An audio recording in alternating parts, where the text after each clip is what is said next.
Welcome to Chalice Unitarian Universalist Congregation. We're delighted to have you here with us in this community of open hearts and open minds, where many beliefs and lived experiences come together to grow in love and in service.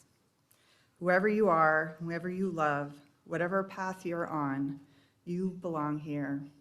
Whether you gather with us every Sunday, pop in once or twice a year, or are here for the first time, thank you for joining us.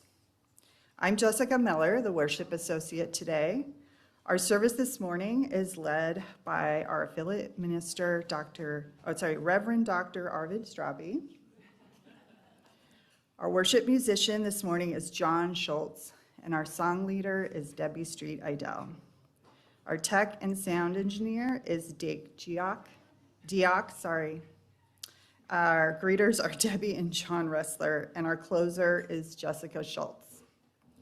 We're delighted to welcome those here in the chapel and those of you tuning in from Zoom.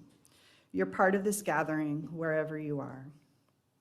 For those in the chapel, please feel free to wear a mask or step outside at any time if that helps you feel more comfortable. We have speakers set up so you can continue listening from the courtyard. And if your row has a little extra room, we invite you to scoot towards the walls. This helps keep the aisles clear and makes it easier for others to find a seat as they arrive. Thank you for helping everyone feel welcome. It's always a joy to see new faces in service. Newcomers, we'd love for you to get connected. Our email newsletter is the best way to learn all about the exciting groups and activities that we have here at Chalice. Online newcomers will receive an invitation to join our list after the service. And for those of you here in person, please consider sharing your email before you leave. Now, let's take a breath together.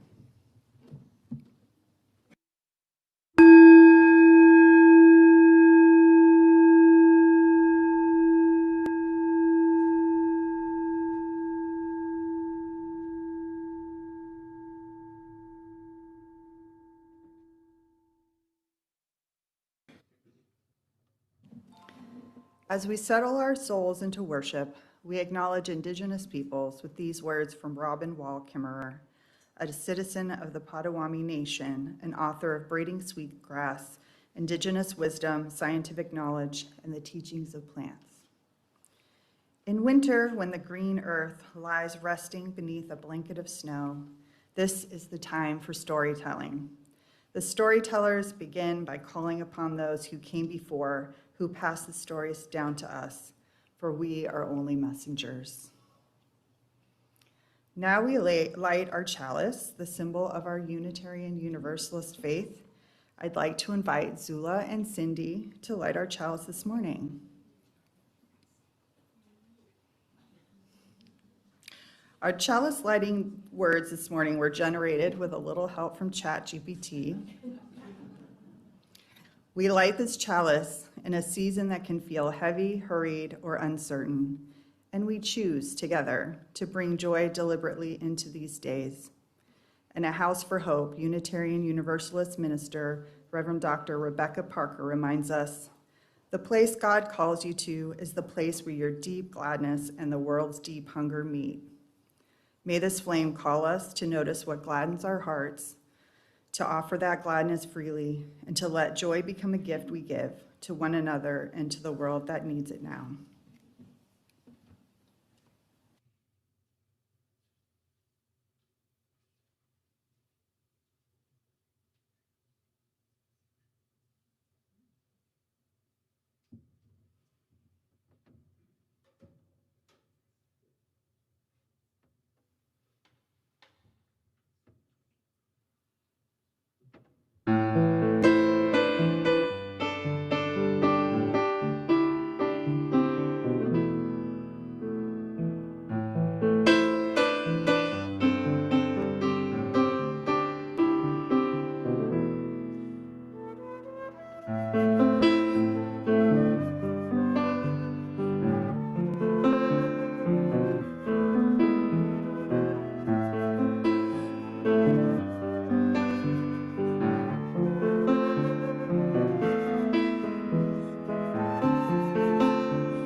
Let's open our hearts to Christmas.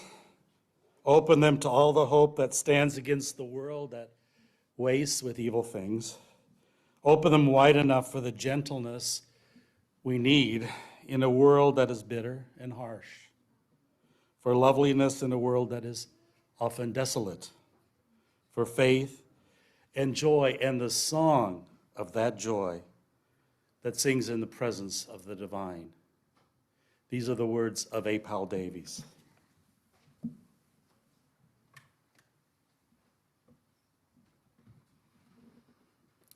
Drawing on the Christian observance of Advent, we prepare for the winter holidays by lighting candles over the 4 weeks before Christmas. This practice has its roots in pre-Christian Northern Europe, where people set as many as 24 candles upon a wheel or wreath of evergreens. Day by day, they lit a new flame to mark time through winter's deep darkness and to welcome the coming light and warmth of the sun. Now, when we light our candles, we remember both the gathering darkness and the gifts offered by the rich stories and symbols of the season. We light the third candle of Advent for joy.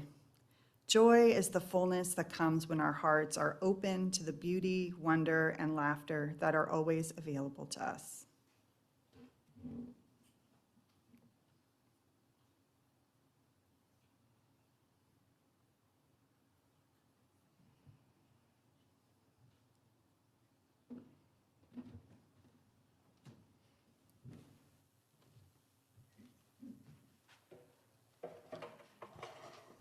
Please join in singing our Advent hymn.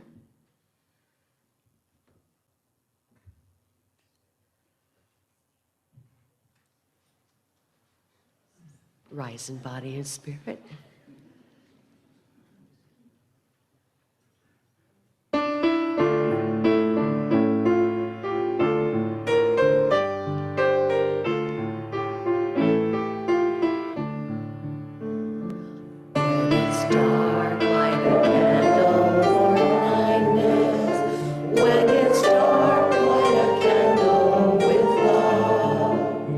When it's dark, light a candle for me.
Our Sunday worship is a special time when we come together as a community to share in the spiritual practice of honoring one another's joys and sorrows.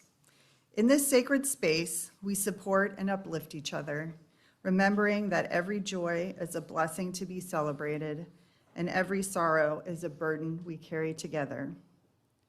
If you are here with us in the chapel, you are warmly invited to write your joy or sorrow onto a candle card, which we will collect shortly. And if you are joining us online, we invite you to share your joy or sorrow along with your name into the chat box. These personal sharings will be read out loud. This portion of the service, however, will not be included in the recording shared on our YouTube channel. So your words will remain within the care of this gathered community. If you would rather share privately, you are welcome to send a confidential message to Reverend Sharon with your joy, sorrow, or prayer request. Her email address will appear on the screen shortly. As we take this moment to write and reflect, please enjoy some music, knowing that in the sharing, your burden is lessened and your joy is multiplied.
share, and from this we live.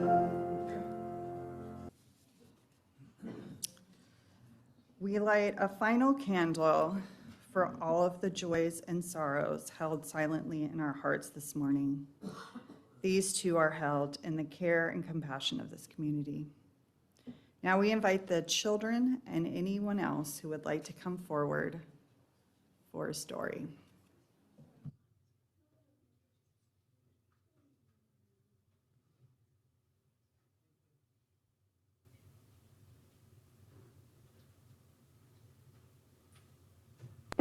Are you ready for a Simon Kids Read Aloud?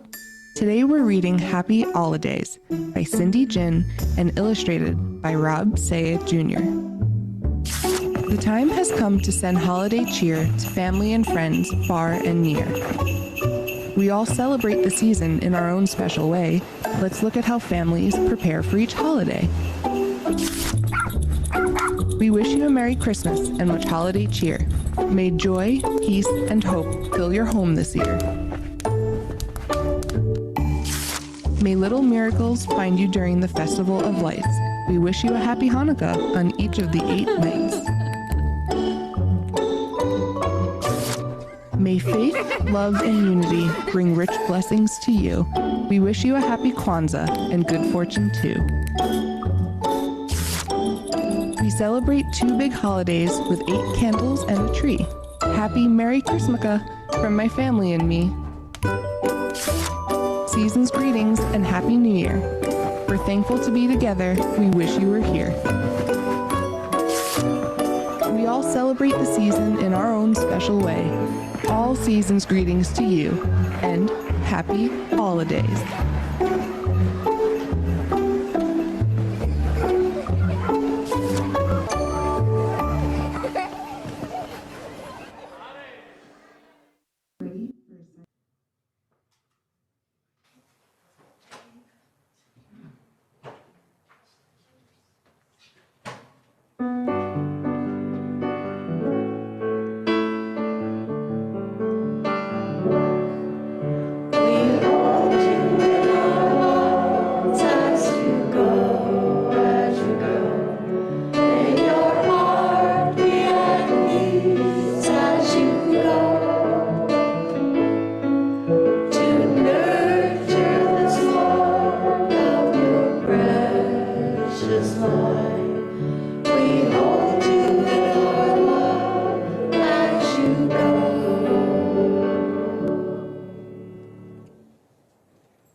Our reading this morning is by Kendall L.R. Gibbons.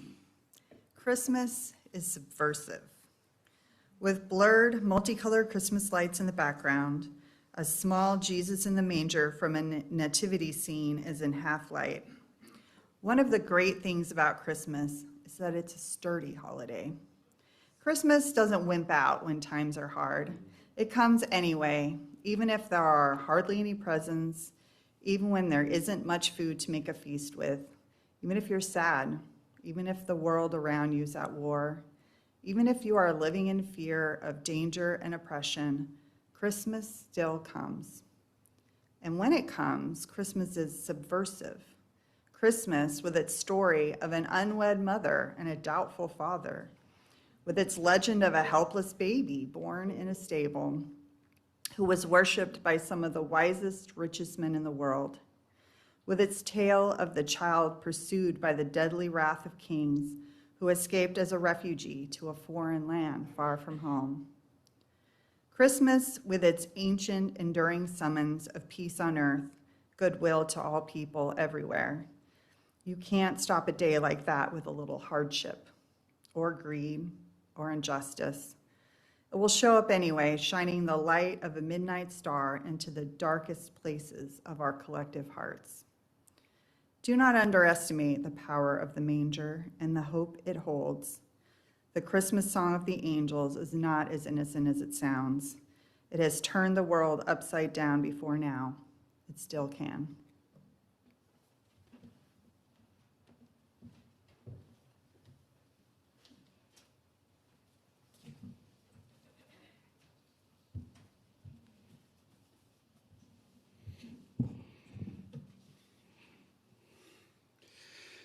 A lot of Unitarian Universalists has trouble with the traditional Christian Christmas story, maybe some of you.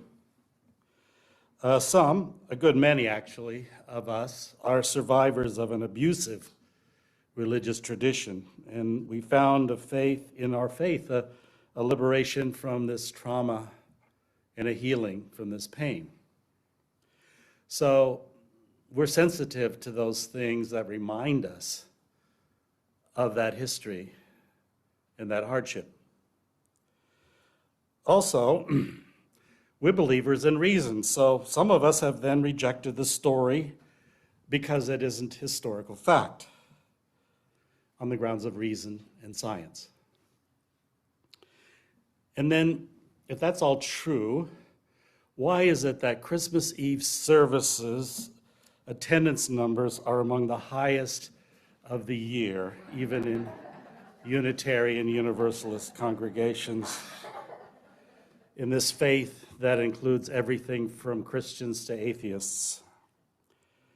Some decide to celebrate only the secular parts of the season, and we maybe too militantly reply, "Happy Holidays," when somebody wishes us a Merry Christmas.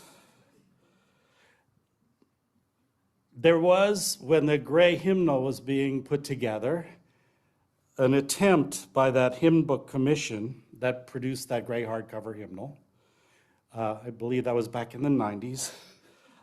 They went as far as to change the lyrics, and it turns out the music, of some of our most cherished carols for theological reasons. And it would be difficult for me to exaggerate how much disdain I have for that effort. It's poetry. What is so hard to understand about that? Never mind. I don't have strong feelings about that. So there was also an effort, and it's still going on, and it's not necessarily bad, by some religious educators to invent a whole new Unitarian Universalist festival for December called Chalaka. No, it's a thing. When I first heard of it, reminded me of Jerry Seinfeld. Some of you remember when George Costanza's family talked about the holiday that they celebrated called Festivus, a holiday for the rest of us. It included strengths of feet, airing of grievances, and dancing around the Festivus pole. Now, I have nothing against families celebrating Chalaka, actually, but somehow I can't see people singing Chalaka hymns in beautiful harmony with tears in their eyes. While I know that this Chalaka festival can be a good family activity, we don't need to invent a whole new holiday because we already have a Unitarian Universalist holiday, a uniquely and authentically Unitarian Universalist holiday. It's called Christmas. I'm telling you that the way that people in our country and actually the Western world celebrate Christmas, that some of the most cherished Christmas traditions that we have would not even exist if it weren't for Unitarians. So let's start with the most profound, Jingle Bells. Jingle Bells was I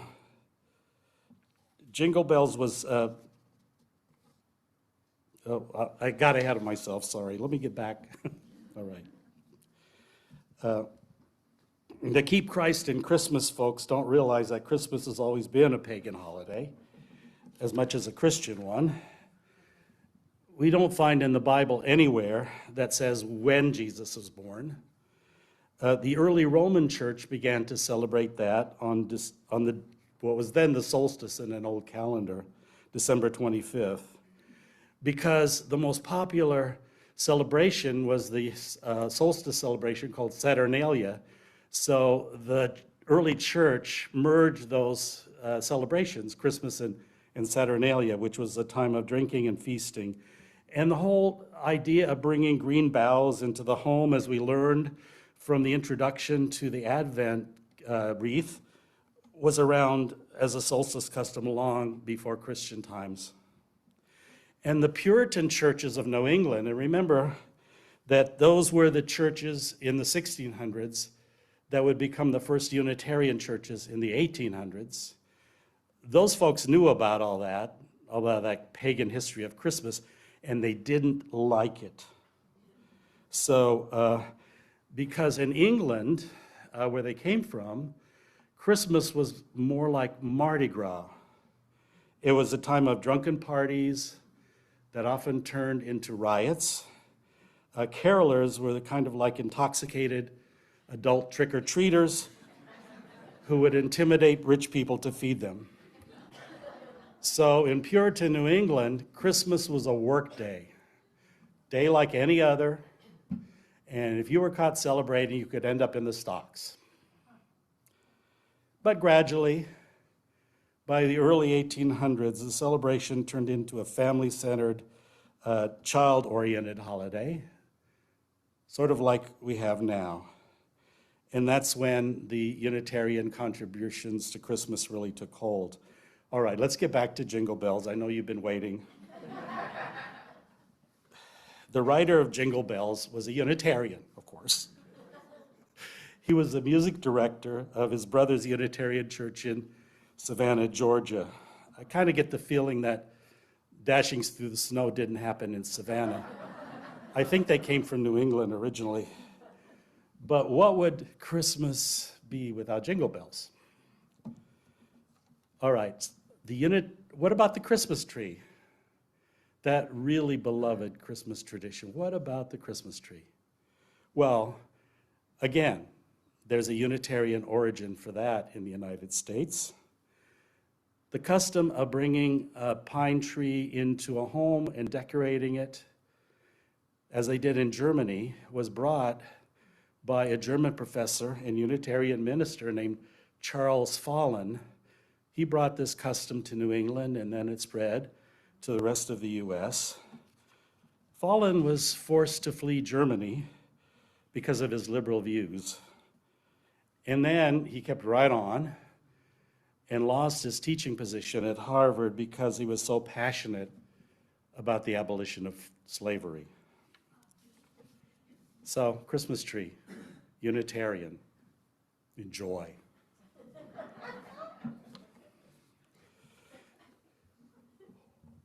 What would Christmas be without Ebenezer Scrooge, Bob Cratchit, and Tiny Tim? Yes, you guessed it.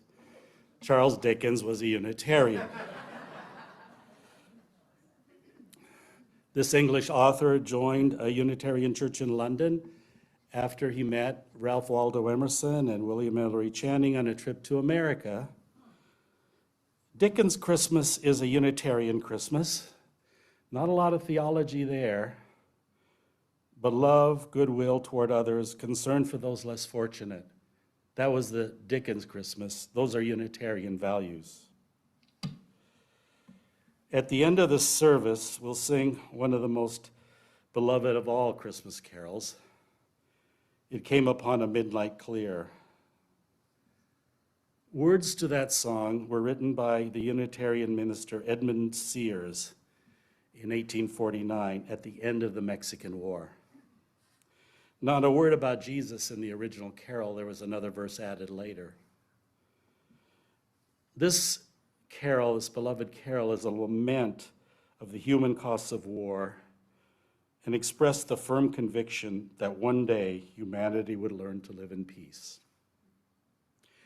And we're going to sing another carol later with words written by a Unitarian, the famous poet Henry Wadsworth Longfellow. I heard the bells on Christmas Day.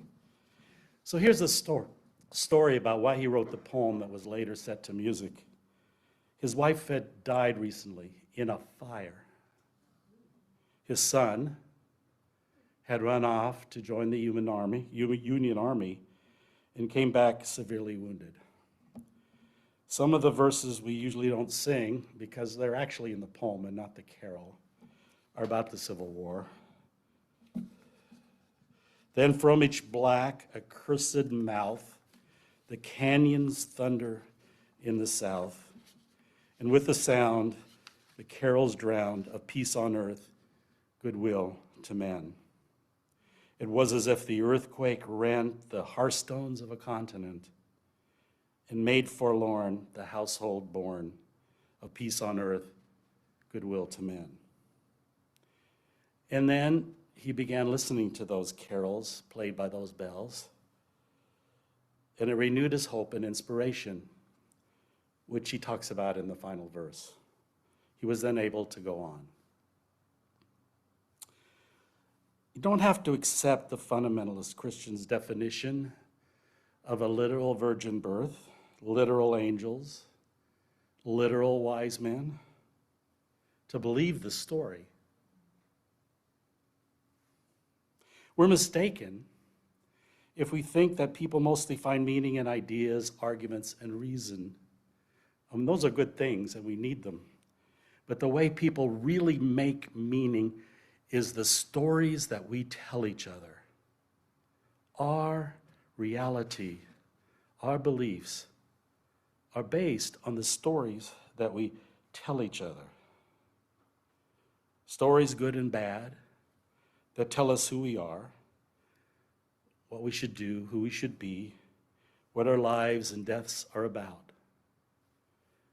From the level of the family to the nation to whole civilizations. It's stories that give us meaning. A literal belief in the historicity of the biblical Christmas story is not the only way to view this holiday. We don't have to reject the story just because it's not probably historically true. It's such a powerful narrative because, as the reading implies, generations upon generations of meaning have been added to what is today Christmas, and it is as much a Unitarian holiday as anything else. If we look at the heavens on a cold winter night and can't hear the celestial chorus, well, something may be numb within us. And if we can't see that every night that a child is born is a holy night, then something needs to wake up within us. And like the shepherds, the lowly and the poor, the despised, they have something to tell us about the truth, about justice, about hope. And like Herod, we still have those in power in this world who don't think twice about wasting the innocent. And we need all our wisdom to fight that. And the wise still seek peace and justice. And all of us, like Mary, we wait expectantly to bring forth that which is divine within each of us. May it be so.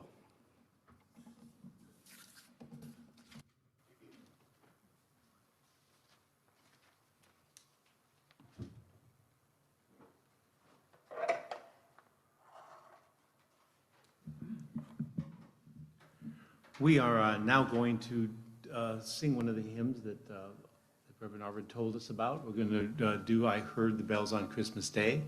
And part of the issue that he talked about some things being changed in the gray hymnal, this hymn is one of them. So you will, many of us know this hymn through the years, but there's actually, our hymnal has a different melody for this hymn. So we are going to be singing that this morning. It is based on a traditional English folk song. So it's not it was once composed, but it wasn't changed specifically for this. And it was actually harmonized by Vaughan Williams. So it's legit. So. We're going to play it through once, and then please join us. So. Please rise in body or spirit and join us. 1, 2. I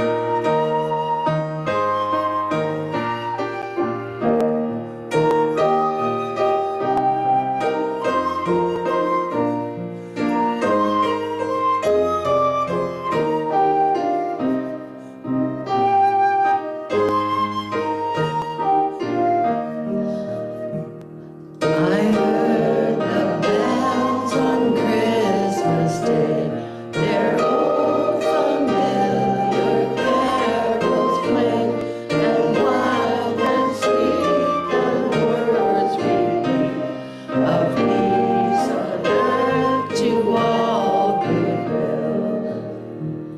I thought how as the day had come, the belfries of all Christendom had rolled along unbroken song of peace on earth to all goodwill.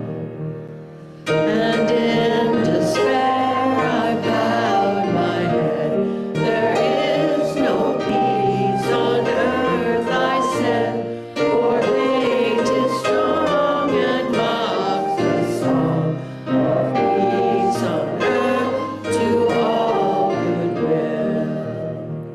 Then peal the bells more loud and deep. God is not dead, nor doth God sleep. The wrong shall fail, the right prevail. With peace on earth, goodwill to all. Till ringing, singing on its way, the world revolved from day to day. A voice, a chime of ransom line, of peace on earth to all goodwill. Please be seated.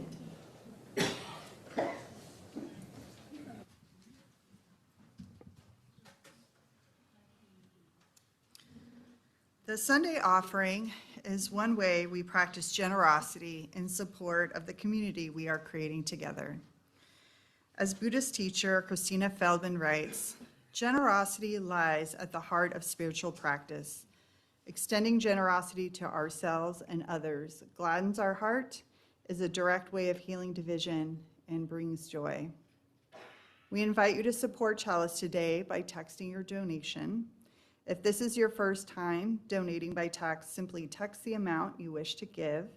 You'll receive a reply with a secure link where you can enter your card information. If your Sunday donation is intended to be part of your pledge payment, please be sure to include the word pledge after the dollar amount. The phone number for text donations will appear on the screen shortly. If you prefer to give in person, envelopes and a donation box are available just to the left of the chapel's double doors. You're welcome to leave cash or check donations there after the service. Please give generously.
and dedicating our offering with words of affirmation.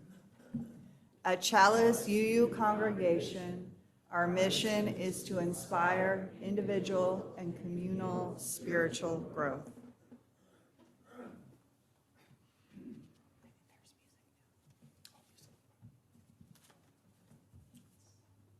Looks like Arvid's going to sing for us.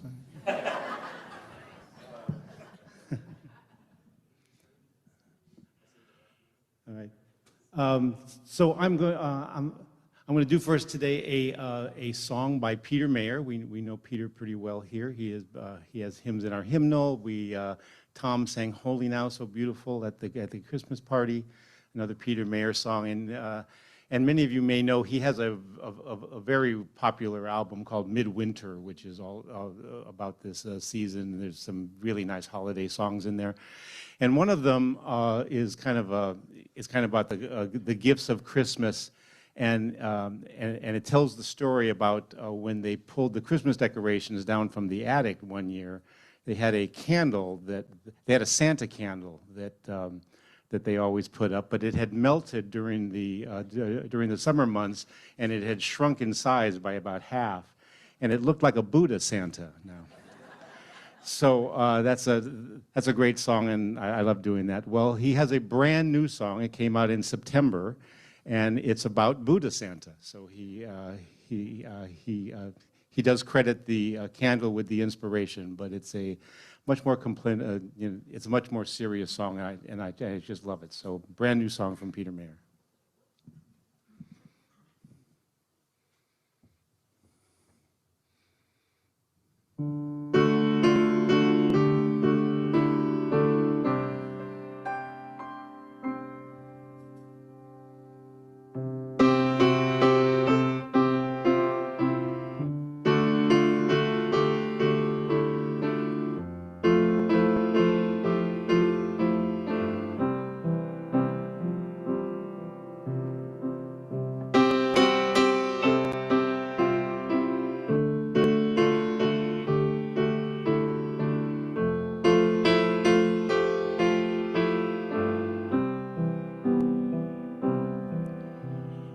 Buddha Santa isn't as famous as Saint Nicholas, but you can still expect him Christmas Eve.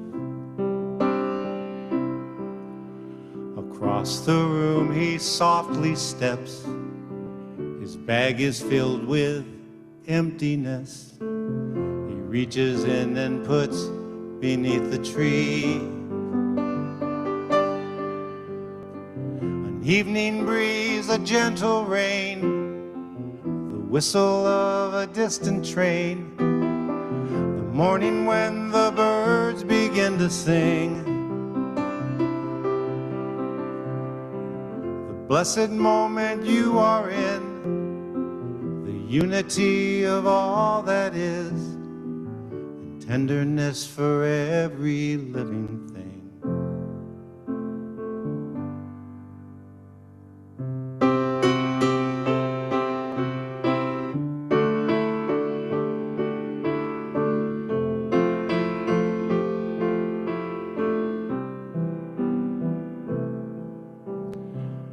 Buddha Santa's Christmas gifts on Christmas Day are often missed in favor of more shiny offerings.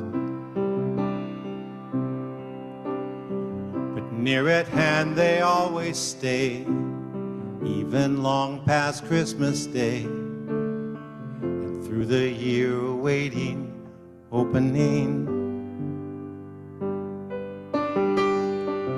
And such gifts are opened when you happen just to notice them, and with a smile or nod of gratitude, the love of friends and family, a helping hand, a cup of tea, the rivers and the skies inside of you. Evening breeze, a gentle rain, the whistle of a distant train, the morning when the birds begin to sing. The blessed moment we are in, the unity of all that is, and tenderness for every living thing.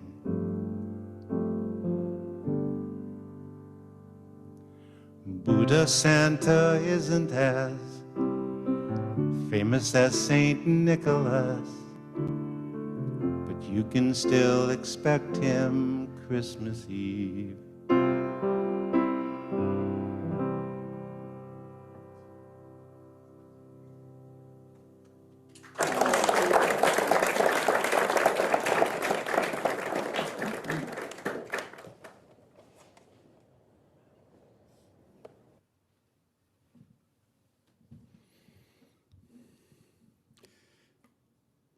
Let us pray. Loving God, from whom we move, who is part of all of us and all are part of you.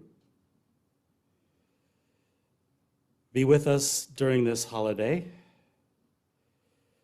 Let us receive it as a gift to our deepest yearnings, to our spirit of hope, to our love of life, to loved ones gathering, to candles, to feasting, to singing old, old songs of peace on earth. Even in this world where the Herods of our time are smashing innocence, even in a world where far, far too many of us are grieving the empty places at our tables this holiday,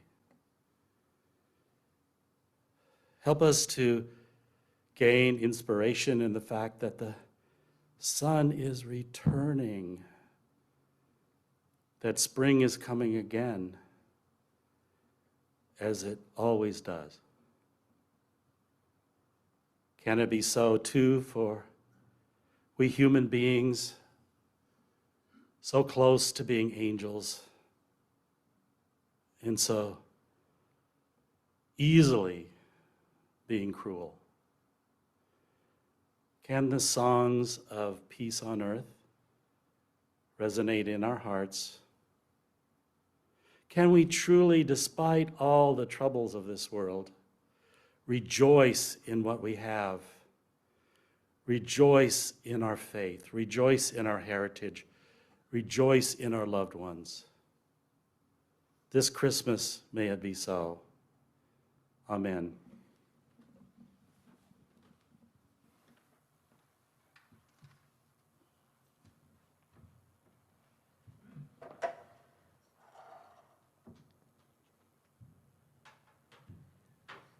Please rise in body or spirit and join us in singing "It Came Upon a Midnight Clear."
These are the words of Frank Schulman. I wish for the dull a little understanding, and for the understanding a little poetry. I wish a heart for the rich and a little bread for the poor. I wish some love for the needy and lonely and some comfort for the grieved. I wish companionship for those who spend their evenings alone. I wish contentment for the aged who see the days slipping by too quickly, and I wish dreams for the young. I wish strength for the weak and courage for those who have lost their faith. And I wish we might all be a little kinder to each other. Amen. And now we'll close our service by singing The Well.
Announcement. Joel, is that you with the announcement today? Coming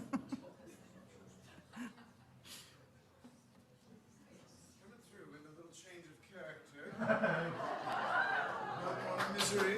It's time for celebration.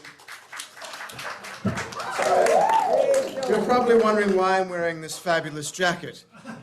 It's because I woke up a little bit cold this morning, indeed.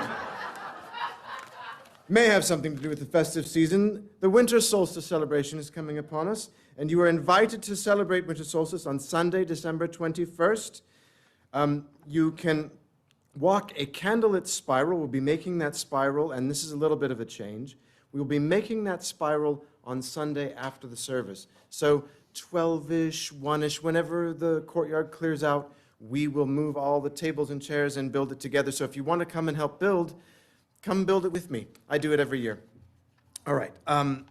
And you can bring along, if you'd like to bring along natural decorative elements, little colored things that you've picked from the wild somewhere, and you can place those in the spiral to give it a little extra pizzazz.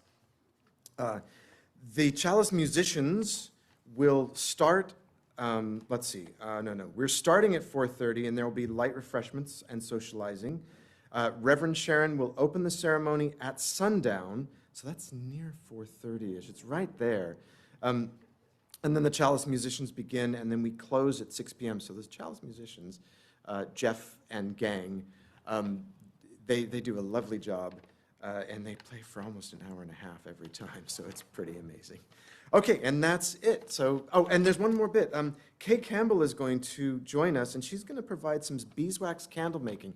So if you want to make the beeswax candles, come extra early. There's a donation charge or something like that to cover the materials of the beeswax, a little bit expensive. But she'll be there, and that'll help make our ceremony a little extra special this year. Thank you very much. Hope to see you there.